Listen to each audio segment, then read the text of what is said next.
Chers amis, bonjour et joie nouvelle de se retrouver sur les ondes de la 100.3. Il est 10h30 dans le studio de Christ Radio. Nous sommes le 14 octobre 2021 et nous continuons notre réflexion sur Jean 9. Jean 9, je vous rappelle, c'est donc l'aveugle-né. Et on avait vu donc ce matin, à une émission de 8h, les premiers versets. Dans ces premiers versets où notamment Jésus-Christ voit cet aveugle qui est né aveugle, et les apôtres vont poser la question, qui a péché, lui ou ses parents, pour qu'il soit né aveugle? Nous avons répondu ce matin, on ne revient pas dessus. Si vous voulez, vous écoutez l'émission sur Facebook Christ Radio, et puis nous continuons avec la suite. Et voilà, et la suite, chers auditeurs, c'est Jésus qui répond, n'est-ce pas? Non, il donne des réponses à la question des disciples. Et nous avons encore interrogé le texte pour comprendre un peu l'esprit dans lequel la question avait été faite. Et nous avons compris que Dieu lui-même, qui avait institué cela dans les 10 commandements, a évolué dans les dispositions de la loi et il a dit à chacun à sa responsabilité. Donc, il n'est pas question que nous puissions juger. Et déjà, à ce niveau, si nous pouvons déjà nous poser la question, est-ce que nous sommes interpellés par le questionnement des disciples, parce que s'il est légitime, n'est-ce pas, que nous puissions un peu connaître l'origine des mots, des épreuves que nous avons. Nous n'avons pas toujours réponse à la question, ou alors ne faisons pas l'erreur de dire que, ok, de juger les gens. Si tu es comme ça, c'est parce que toi-même tu sais ce que tu as fait. C'est ce que nous disons souvent. Vous imaginez quelqu'un qui est dans la souffrance et tu viens encore lui asséner comme ça que si tu es là, tu sais ce que tu as fait. Va seulement te confesser, c'est sûr que tu as péché. Voilà pourquoi Dieu te punit. Nous sommes souvent comme ça. Donc, éloignons-nous donc. C'est une mise en garde, ne pas poser des jugements hâtifs ou bien des faux jugements. Mais cela n'empêche pas que nous puissions chercher à connaître également la genèse de tout ce qui nous arrive. Il y a également que parfois nous péchons et ça peut nous arriver, mais ce n'est pas toujours ça. Nous avons dit, et Jésus est là pour nous le certifier encore. Non, ce n'est pas lui. Et c'est pour que la gloire de Dieu se manifeste. Et nous continuons donc avec Jésus. Essayons de le voir avec, nous l'avons vu avec les disciples, il a répondu, nous le voyons avec l'aveugle, il a compati à sa situation. Essayons donc de voir comment il procède. Mais pourquoi est-ce que... Parce que je me suis intéressée également, mon père, et avec vous, chers auditeurs, si vous aurez remarqué, cet aveugle-ci, comment il le guérit? Il va le guérir d'une manière assez particulière. Et si on peut, mon père, voyons, il le guérit quand même. C'est pas comme l'autre aveugle, là, non? Mais si on peut revenir au texte, parce oui, que, pourquoi? Oui, bien un sûr. petit peu plus haut, là, verset 3. Alors, la question a été posée. Non, Rabbi, qui a péché pour qu'il soit ainsi aveugle? Est-ce lui ou ses parents? Jésus leur dit, s'il est ainsi, ce n'est pas à cause d'un péché. Je crois que jusque-là, on a compris. De lui ou de ses parents. Mais pour qu'une œuvre de Dieu, est très évidente, se fasse en lui. Alors, je prends ma traduction Louis II, parce que c'est celle avec laquelle j'ai beaucoup travaillé. Jésus répondit, ce n'est pas que lui ou ses parents aient péché, mais c'est afin que les œuvres de Dieu soient manifestées en lui. Je prends la traduction de la Bible catholique qu'on appelle Crampon. Jésus répondit, ni lui ni ses parents n'ont péché, mais c'est afin que les œuvres de Dieu soient manifestées en lui. C'est bizarre comme cette phrase de Jésus-Christ. Et qu'est-ce que ça veut dire? Voilà. Comment comprendre cela? Voilà, comment comprendre ça? Parce qu'on dit, lui demandait à ses disciples, est-ce cet homme qui a péché ou ses parents? Et Jésus-Christ répond, c'est afin que les œuvres de Dieu soient manifestées en lui. Comment les œuvres de Dieu sont manifestées à travers un aveugle? Et c'est quoi l'œuvre de Dieu? Bon, c'est intéressant, c'est ça. Tout ça, c'est compliqué. C'est ça qu'on essaie de voir. C'est bien compliqué. Qu'est-ce que ça veut dire, l'œuvre de Dieu? Pourquoi est-ce qu'il faut qu'il soit comme ça? Il est né comme ça, et par ça, au travers de ça, dirais-je, Dieu va se manifester. L'œuvre de Dieu, là, c'est quoi? Comment ça, on peut parler là? Parce que qu'est-ce qu'il entend par l'œuvre de Dieu et dans ce contexte, ou alors dans son contexte général? Est-ce que là, il n'est pas déjà en train de nous parler quelque peu de sa mission? Parce qu'on le voit, allons un peu en arrière, au chapitre 8, là, quand il va leur parler de sa mission. Est-ce que ce ne serait pas dans ce sens qu'on pourrait comprendre l'œuvre dont il est question? Il y a un endroit où il dit que l'œuvre de Dieu, c'est que vous croyez en son Fils et que vous accomplissiez son œuvre. Oui, c'est ça vrai. l'œuvre de Dieu. Oui. Donc l'œuvre de Dieu, justement, c'est l'accomplissement de la mission de Jésus-Christ, non? Mais la question qu'on se pose, comment quelqu'un qui est aveugle peut manifester l'œuvre de Jésus-Christ? C'est bizarre. Parce que, quelque part, là, on va dire que l'œuvre de Dieu va se manifester. Pourquoi? Parce qu'il va le guérir. Il va le guérir, oui. Mais s'il ne le guérissait pas, comment l'œuvre serait manifestée? Parce que dans Jean chapitre 11, c'est ce qu'il dit, non? Par rapport à la résurrection de Lazare. Il dit, je me réjouis de ne pas avoir été là, c'est pour que vous croyiez, tout ça. Et on comprend que le miracle va manifester l'œuvre du Fils. Mais est-ce que le fait que quelqu'un soit aveugle peut manifester l'œuvre de Dieu par son aveuglement? Parce que la seule possibilité qu'il y aurait, ce serait justement de se poser la question, pourquoi est-ce qu'il est né aveugle? Et maintenant, si tu veux, par rapport à l'œuvre de Dieu, ça montre quoi? Ben, ça montre bien que tu peux comprendre qu'il est né aveugle uniquement parce qu'il y a eu le péché originel. Et le péché originel montre bien que Satan veut détourner l'homme de Dieu et que la seule possibilité pour être vainqueur de Satan, c'est de revenir à Jésus-Christ. Alors, est-ce que c'est en ce sens-là qu'il dit ça? Aucune idée. Mais ce que nous savons, nous, dans ce passage, c'est qu'une chose qui est sûre, il va manifester son œuvre parce qu'il va lui ouvrir les yeux. Mais sinon, hein, quand il dit qui a péché, lui ou ses parents, ni lui ni ses parents n'ont péché, mais c'est afin que les œuvres de Dieu soient manifestées en lui. Oui, c'est-à-dire la miséricorde de Dieu, non? Parce que l'œuvre de Dieu, parce que je me dis ceci, parce que franchement, c'est quand même, c'est même très important de comprendre cela. Parce que Jésus vient pourquoi? Il dit, moi je suis venu afin que les brebis aient la vie et la vie en abondance. Jésus vient pour nous montrer le visage du Père. Avant, c'était le Dieu qui jugeait, le Dieu de l'Ancien Testament. Il y avait des armées et tout ça. Voilà, il y avait des armées. Oui. Mais maintenant, c'est une nouvelle dispensation. C'est-à-dire qu'il vient nous montrer le visage qui est Dieu le Père.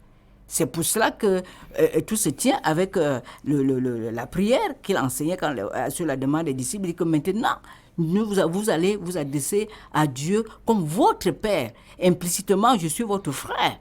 Si Dieu est notre Père, à tous, je suis votre frère, votre grand frère. Et au nom de ce Dieu, je viens vous montrer qui est Dieu. Je vais vous montrer le cœur de Dieu. Et c'est ça qu'il dit. Mon Père et moi, nous allons aller là. Parce qu'il dit, au verset 4, « Aussi longtemps qu'il fait jour, nous devons faire les œuvres de celui qui m'a envoyé. » Quelles sont les œuvres? C'est-à-dire, Dieu a pensé à quoi? Quel était le plan de Dieu? Le plan de rédemption. Le plan qu'il vient, il envoie son Fils pour se manifester au travers de lui et que nous sachions à travers ce que Jésus dit et ce qu'il fait, qu'on comprenne, qu'on touche le cœur de Dieu. Le cœur de miséricorde de Dieu. Le cœur d'amour de Dieu. Et c'est ça qu'il dit là en parlant de la situation. Parce qu'il va opérer un miracle. Et ici, ce sera quoi? Nous allons voir plus loin. Et c'est très intéressant, mon père, de voir qu'il a eu un conflit vraiment très musclé avec les pharisiens et les autres juifs, justement sur le problème des ténèbres, sur la lumière dont vous faisiez état en première à 8 heures. Voilà, je voudrais qu'on fasse le lien entre les deux. Voilà, et on va relire le passage parce qu'il faut que ça rentre dans notre tête. Je reprends la fin donc. Jésus apprit qu'il l'avait jeté dehors, il le trouva et lui dit, crois-tu au Fils de l'homme? Il répondit, qui est-il, Seigneur, afin que je croie en lui? Tu l'as vu, lui dit Jésus, et celui qui te parle, c'est lui. Alors il dit, je crois, Seigneur, et il adora. On voit donc comment lui va se convertir, et juste après. Puis Jésus dit, je suis venu dans ce monde pour un jugement, afin que ceux qui ne voient pas voient, et que ceux qui voient deviennent aveugles. Voilà le jugement pour lequel le Christ est venu. Quelques pharisiens qui étaient avec lui après avoir entendu ces paroles lui dirent, nous aussi sommes-nous aveugles? Jésus leur répondit, si vous étiez aveugles, vous n'auriez pas de péché, mais maintenant vous dites, nous voyons, aussi votre péché demeure. On voit bien alors, on voit bien chez les auditeurs combien il est très important quand il va parler de cette œuvre. L'œuvre de Dieu ici, en tant que lumière, c'est de venir nous éclairer, de nous sortir des ténèbres. C'est pour ça que il est très important qu'on focalise encore la chose sur l'aveuglement. Parce que dans ce texte, à mon sens, il s'agit justement de cet aveuglement-là. C'est vrai, il y a la guérison au plan physique, mais au-delà de la guérison physique, qu'est-ce que Dieu veut nous faire comprendre? Justement, en parlant de la cécité spirituelle des pharisiens, qu'est-ce qu'il veut nous faire comprendre? Parce que quand il dit « je suis la lumière », je suis dans le monde, je suis la lumière du monde. Avec Jean 8, 12, nous avons rappelé ça tantôt. Pourquoi il parle de la lumière? Au sortir de ce conflit-là avec les disciples, autant pour moi les pharisiens, sur le mensonge. Le mensonge fait que nous soyons dans les ténèbres. Et justement, le cas de l'aveugle lui permet je me répète, de manifester justement ce Dieu de la lumière. Voyez-vous, il va sortir cet homme-là qui n'a jamais eu la grâce de voir la beauté naturelle de ce monde-ci. Et bien plus qu'il va lui accorder la vie. Le Père l'a tantôt. Il va lui accorder plus que la vie physique. Qu'est-ce qui est plus important, mon Père? Entre être aveugle, qui n'est pas déjà une bonne chose, parce que c'est difficile. L'aveuglement, moi je suis bien placé pour parler de cette affaire, parce que mon père est mort aveugle. Hein. Pire encore, quand quelqu'un d'abord était voyant et qu'il perd la vue. J'ai également une de mes petites cousines qui est aussi comme ça. C'est difficile, elle a des enfants, elle ne les voit pas. Elle sent seulement les voix. Vous imaginez la douleur? Et Jésus a compris ça. Combien les ténèbres sont une mauvaise chose. Je ne sais pas, il me manque de qualificatifs. Et il vient accorder la délivrance. Hein? La vue à cet homme-ci. Et non seulement la vue physique, pour le rétablir, n'est-ce pas? Et au plan spirituel, il donne plus. Mais en face de ceci, quelle est la réaction des Juifs et des pharisiens, mon Père? Quelle est leur réaction par rapport à ce miracle qui est fait? C'est pour ça que la réaction de ces gens, c'est clair. Eux, ils sont dans les ténèbres. Même s'ils ont des yeux et qu'ils voient la lumière du jour, ils ont des yeux qui ne voient pas la lumière de la vérité de Jésus-Christ. C'est grave. C'est pour ça que je crois que pour bien comprendre ce texte, il faut distinguer la lumière physique, bien sûr, de la lumière spirituelle. Et l'important, c'est que chacun d'entre nous puissions avoir la lumière spirituelle. Et il dit encore, il faut, tandis qu'il est jour, que je fasse les œuvres de celui qui m'a envoyé. Et il faut aussi que nous, tant qu'il fasse jour, là, qu'on profite pour faire les œuvres de Dieu. Le jour, c'est quoi, Parce que la nuit vient où personne ne peut travailler. Alors, je ne sais pas comment on peut interpréter la nuit, mais un jour, tu vas mourir et après, il sera trop tard. Donc, tant que nous sommes sur terre, comprenons que Jésus-Christ est vraiment la lumière, comme il le dit. Pendant que je suis dans le monde, je suis la lumière du monde. Et tant que nous sommes sur cette terre, profitez-en pour nous convertir, parce qu'après, il sera trop tard. Et c'est vrai, c'est une interpellation que nous avons le texte également. Parce que c'est pour ça qu'on disait que le texte est plein et riche, parce que riche en enseignement. Oui, c'est une interpellation à ce que nous puissions témoigner de Jésus. Quand Jésus est au ciel maintenant, il a laissé les disciples avec l'aide du Saint-Esprit. Les disciples ont continué, n'est-ce pas, l'œuvre, la mission de Jésus. Et à leur suite, Jésus nous interpelle aujourd'hui. Où tu en es avec le témoignage? Est-ce que tu ouvres ta bouche pour parler de qui est Jésus? Surtout qu'en plus, il s'est lavé les yeux à la piscine de Siloé, qui veut dire envoyer. Jean 21, comme le Père m'a envoyé, moi aussi je vous envoie. Tout ça est quand même très lié et c'est quand même assez subtil. Donc il va commencer à avoir la véritable lumière, il pourra avoir la véritable lumière, il a été guéri là où on dit envoyer. C'est pour te faire comprendre que maintenant que tu as la lumière, tu es toi aussi envoyé pour donner cette lumière là aux autres. Voilà, donc et on a interpellé, il faudrait que chacun puisse donc revoir sa vie. Si je suis chrétien, est-ce que tu te reconnais envoyé? Et si tu te reconnais envoyé, pourquoi est-ce que l'envoyé marche? L'envoyé parle. Toi, tu parles, toi, tu es assis. Et c'est pour ça que l'envoyé est toujours lié au pied. Dans les Saintes Écritures, que ce soit Isaïe, que ce soit Romain, les pieds, c'est toujours la vocation de la mission. Parce que les pieds, c'est pour qu'on aille justement bouger pour aller parler de Dieu. Qu'ils sont beaux les pieds de ceux qui annoncent la bonne nouvelle. Et c'est ce qui veut, l'aveugle, c'est ce qu'il veut, parce qu'en lui restituant la vie physique, non, il pourra voir où aller justement. Et de fait, il a pu aller où ça? Après, il allait où? Jusqu'au Sanhédrin, rencontrer le gens du temple. Et il va essayer de les titiller pour leur faire comprendre qu'il y a quand même quelque chose d'intéressant dans cette histoire qui m'est arrivée, même pour vous. Et on en vient, mon père. Je vous laisse la parole parce que regardons un peu l'attitude de l'aveugle. Restons peut-être au niveau du texte. Non. Pendant que je suis dans le monde, je suis la lumière du monde. Là, ça va. Ayant ainsi parlé, il cracha à terre. C'est bizarre, hein? Cracher. Il cracha à terre, fit de la boue avec sa salive, puis il l'étendit sur les yeux de l'aveugle et lui dit « va, lave-toi dans la piscine de Siloé, mot qui se traduit envoyé. Il partit, se lava et s'en retourna, voyant clair. C'est quand même extraordinaire. Pourquoi on aurait pensé que Jésus-Christ voulait dire, oui, lève-toi et va. Voilà, comme dans la Genèse. Hein, Dieu dit que la lumière soit et la lumière fut. Il aurait pu dire que tes yeux s'ouvrent, terminé, c'est fini. Non. Il a pris de la boue. Il a pris de sa salive. Oui. Alors la salive, symboliquement parlant, forcément, c'est ce qui sort de la bouche. Ce qui sort de la bouche, c'est quoi? C'est la parole de Dieu. C'est toujours la même chose. La boue, c'est quoi? C'est de là où nous sommes nés. Et c'est pour ça, la boue qui va faire de nous des êtres humains, il faut qu'elle rencontre la parole de Dieu pour que nous puissions avoir la véritable lumière de Dieu sur notre vie.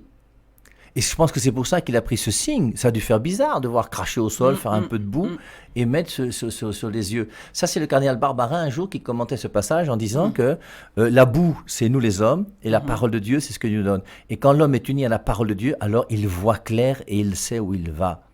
C'est très joli, non? Alors, ainsi parlé, il cracha à terre, fit de la boue avec sa salive, puis il l'étendit sur les yeux de l'aveugle.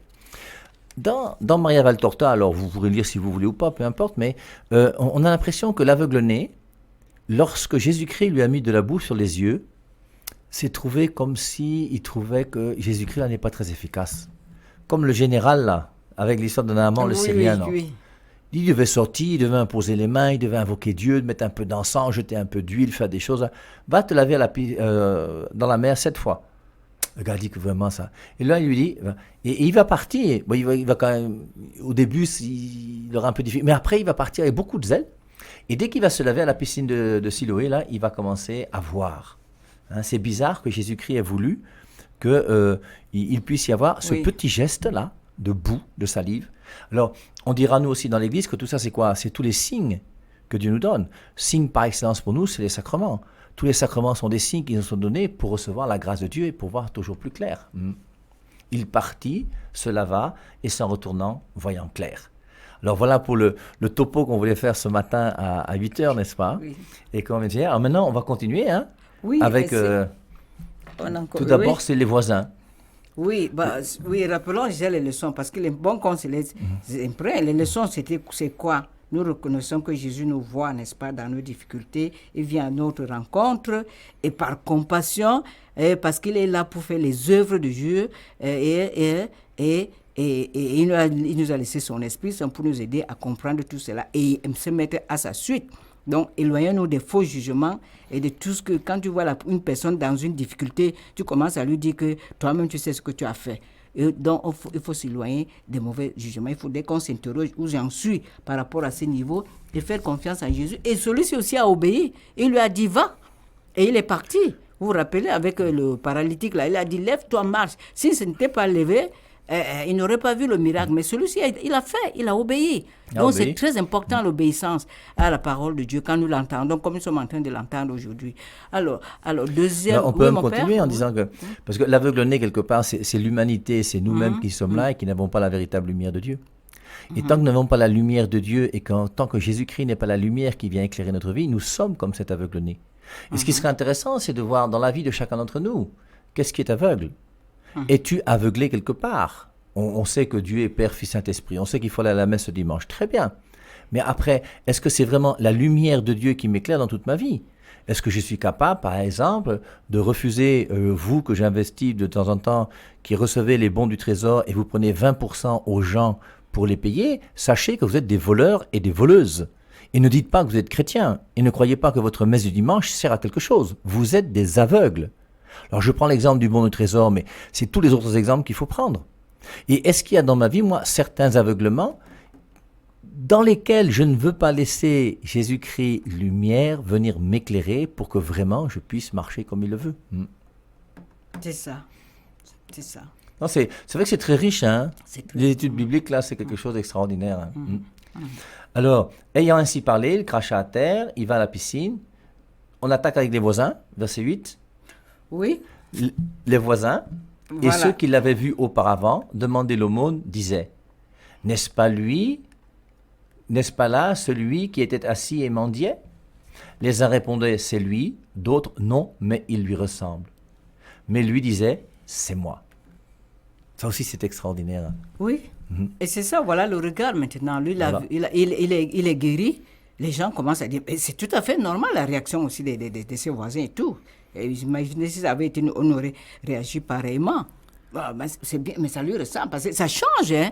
Quand quelqu'un est aveugle, maintenant, quand il a retrouvé la vue, même physiquement, il change. On a du mal vraiment à le reconnaître. Au moins, il a des yeux déjà. Il a des yeux, des pupilles, alors qu'avant, les yeux étaient fermés. Tout était mort. Et c'est tout à fait normal que les uns et les autres se posent cette question. C'est bien lui? Non, moi, je crois que c'est lui. Hein. Non, il lui ressemble. Non, il dit, mais c'est bien moi. Ok. Bon, et alors je copierai un autre texte. Oui, c'est très Maintenant, mon âme est troublée, dit Jésus. Je suis dans Jean chapitre 12, verset 27. Maintenant, mon âme est troublée. Et que dirais-je? Père, sauve-moi de cette heure. Mais c'est pour cela que je suis venu jusqu'à cette heure. Père, glorifie ton nom. Une voix vint alors du ciel. Je l'ai glorifié et je le glorifierai de nouveau. La foule qui se tenait là et qui avait entendu disait, c'était le tonnerre. D'autres disaient, un ange lui a parlé. Toujours la même chose. Il y a toujours des gens qui sont là pour interpréter, alors que la voix du Père s'est fait entendre d'une manière claire et nette. Il y a des gens qui vont dire que non, c'est pas la voix du Père, c'était le tonnerre. L'autre vont dire que non, c'est l'ange qui lui a parlé. Et là, on voit, lui, il a été guéri, non? N'est-ce pas, celui qui était assis et mendiait, les uns répondaient, c'est lui. D'autres, non, mais il lui ressemble. Et à chaque fois, vous aurez toujours l'interprétation des uns et des autres par rapport à un passage biblique, par rapport à l'enseignement de l'Église, par rapport à les découvertes scientifiques, et vous aurez toujours le pour et le contre. Et maintenant, comment est-ce qu'on va savoir où se trouve la vérité? C'est très simple. C'est lui, d'autres disaient non, mais l'autre disait un, mais lui disait c'est moi. Et lui-même, il était aveugle, maintenant il voit. Et c'est lui qui dit c'est moi. Hein? Dites tout ce que vous voulez. Moi, je reconnais que c'est moi. J'étais aveugle et maintenant je vois. Et c'est son témoignage et qui est très joli et qui est très simple. C'est moi. Et là maintenant, honnêtement, il n'y a plus à discuter. Que les choses soient claires. Et c'est lui qui va clore le débat parce qu'on va trouver la vérité sur ce que lui-même a vécu et dont il témoigne. Et lui dire donc, comment tes yeux ont-ils été ouverts? Il répondit, un homme, celui qu'on appelle Jésus, a fait de la boue. Il l'a étendu sur mes yeux et m'a dit, va à la piscine de Siloé et lave-toi. J'y ai été, et m'étant lavé, j'ai recouvré la vue. Où est cet homme, lui dirent-ils? Il répondit, je ne sais pas. Et ce que je trouve très beau aussi dans ce passage, c'est que, vous voyez, quand on fait partie des charismatiques, ou qu'on fait partie des gens qui veulent venir faire un témoignage, nous, les responsables, on est toujours un peu inquiets. Parce que vous avez des gens qui vont faire un témoignage qui va durer 45 minutes. Ça va ennuyer tout le monde. Il va parler de sa vie, il va raconter son histoire, il va raconter je ne sais pas quoi et je ne sais pas quoi encore. Et en général, c'est même pour ça, pour ceux qui ont suivi les semaines d'évangélisation du Père et Vierge Marie, quand je demandais aux gens de poser une question, je leur disais qu'une question commence par un pronom interrogatif. Parce qu'il y a des gens qui, quand ils m'ont posé une question dans l'église, vont comme dire « Oui, j'ai voyagé, je suis parti en Terre Sainte. On t'a demandé si tu as pris l'avion ou pas. Pose ta question. » Il y a des gens qui bavardent beaucoup. Le témoignage de ce petit bonhomme-là, il est clair, il est propre. On dit qu'il lui ressemble, il dit c'est moi, 2 mots, hein, c'est moi, point. Après on lui dit, mais comment c'est arrivé là? Qu'est-ce qui t'est arrivé là? Comment tes yeux se sont-ils ouverts? Il répondit, un homme, celui qu'on appelle Jésus, a fait de la boue, il l'a étendu sur mes yeux et m'a dit, va à la piscine de Siloé, lave-toi. J'y ai été et m'étant lavé, j'ai recouvré la vue. Clair, net, propre. Et quand on fait un témoignage, hein, pour nous chrétiens, non, la seule chose qu'il faut, c'est que la gloire soit rendue à Dieu. C'est pas nous que nous mettons en avant, c'est Dieu que nous mettons en avant. Et de ce côté-là, ce petit bonhomme-là, il est vraiment magnifique, moi je trouve. Il est étonnant de spontanéité, de simplicité et de vérité. Un homme, celui qu'on appelle Jésus, a fait de la boue. Il l'a étendu sur mes yeux et m'a dit, va à la piscine. J'y suis allé, paf, j'ai recouvré. Où est cet homme? Lui dirent-ils. Il répondit, je ne sais pas. Et forcément, bon, comme il était aveugle, lui il est parti à Siloé, Jésus-Christ lui est parti faire sa route de l'autre côté, il n'a même pas vu son visage, donc forcément il ne sait pas où il est. Et donc voici ce petit témoignage de ce bonhomme qui, grâce au miracle de Jésus-Christ, va faire qu'il y aura une effervescence dans ce petit village, dans cet endroit-là, parce que forcément, hein, c'est quand même pas rien. C'est un homme qu'on connaissait, il était souvent là-bas, il demandait de l'argent, on lui donnait du pain, on s'occupait de lui, et là, il commence à voir. Alors maintenant, après avoir vu les voisins, donc la foule qui va dire oui, c'est un miracle, non, c'est pas un miracle, tout ça, on voit maintenant, ils menèrent aux pharisiens celui qui avait été aveugle. Or, c'était un jour de sabbat que Jésus avait ainsi fait de la boue et ouvert les yeux de l'aveugle. À leur tour, les pharisiens lui demandèrent comment il avait recouvré la vue. Et il leur dit, il m'a mis sur les yeux de la boue, je me suis lavé et je vois. Sur cela, quelques-uns des pharisiens disaient, cet homme n'est pas envoyé de Dieu, puisqu'il n'observe pas le sabbat. D'autres disaient, comment un pécheur peut-il faire de tels prodiges? Et la division était entre eux.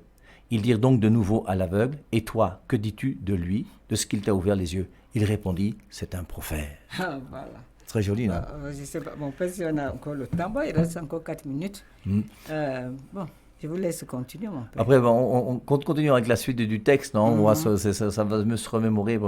Les Juifs ne voulurent donc pas croire que cet homme eût été aveugle. Alors forcément, les Juifs, on va voir que à cause de la loi du sabbat, ils veulent s'opposer à Jésus. Le petit bonhomme là qui a eu les yeux ouverts, comme le gars du paralytique là, non? Quand il a dit prends ton lit, lève-toi et marche, c'était un jour de sabbat. Oui. Et les Juifs et les pharisiens vont lui dire qu'il ne t'est pas permis de porter le nez. Il dit peut-être que c'est pas permis. Mais vous, Juifs et pharisiens, là, vous m'avez vu aveugle pendant 38 ans, vous n'avez rien fait. Lui là, grâce à lui, maintenant je marche. Donc il m'a dit prends ton lit. Lui, il a autorité, je lui obéis. Vous là, vous n'êtes rien. Point. Et là, on voit comment ce jour du sabbat va faire une opposition. Les Juifs vont essayer de trouver des arguments. Quand on veut tuer son chien, on l'accuse de la rage. Et donc, comme on veut tuer Jésus, comme on l'avait vu dans Jean 5, 18, ils cherchaient à tuer Jésus parce qu'il violait le sabbat, eh bien, on voit comment ils vont trouver tous les arguments possibles pour essayer de dénigrer Jésus. Alors, à leur tour, les pharisiens lui demandèrent, alors il m'a mis de la boue, je me suis lavé, je vois. Sur cela, quelques-uns des pharisiens disaient, cet homme n'est pas envoyé de Dieu puisqu'il n'observe pas le sabbat. D'autres disaient, comment un pécheur peut-il faire de tels prodiges? Et la division était entre eux. Donc on voit que ce miracle met la division entre les pharisiens.